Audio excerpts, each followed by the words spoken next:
Just days after the 2022 midterms, President Biden jumps on a plane and flees the country. Joe Biden appeared defiant the day after the 2022 midterms. It seems old Joe got cocky after a red wave didn't knock out Democrats. He went along with the media spin, pretending like Democrats won the night, despite losing in numerous key races. But it doesn't appear Biden is as confident as he seems. He's lost the House, meaning his agenda will stall for the rest of his term. Critical races are still being decided, including a runoff Democrats need to win to keep the Senate. What is Biden doing, just days before the runoff? Fleeing the country. President Joe Biden flew out of Washington, D.C., late Thursday night to begin a series of meetings on global environmental and economic issues, as former U.S. Vice President and climate activist Al Gore praised Biden as a climate hero in my book.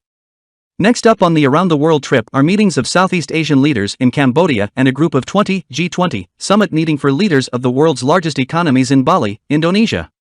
Oh.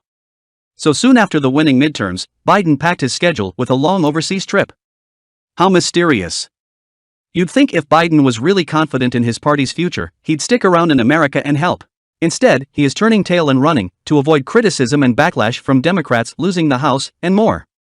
It's particularly surprising that Biden will not be around to help Warnock win his re-election race.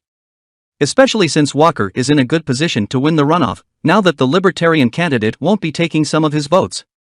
If Democrats were in a really good position, why is Biden hiding from the American media?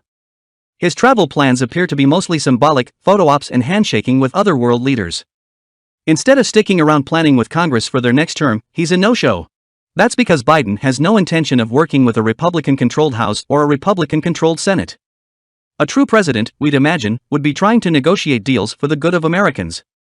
Especially with inflation continuing to hammer consumers and gas prices steadily rising. Instead, Puppet Joe is running away, hoping someone else will clean up this mess.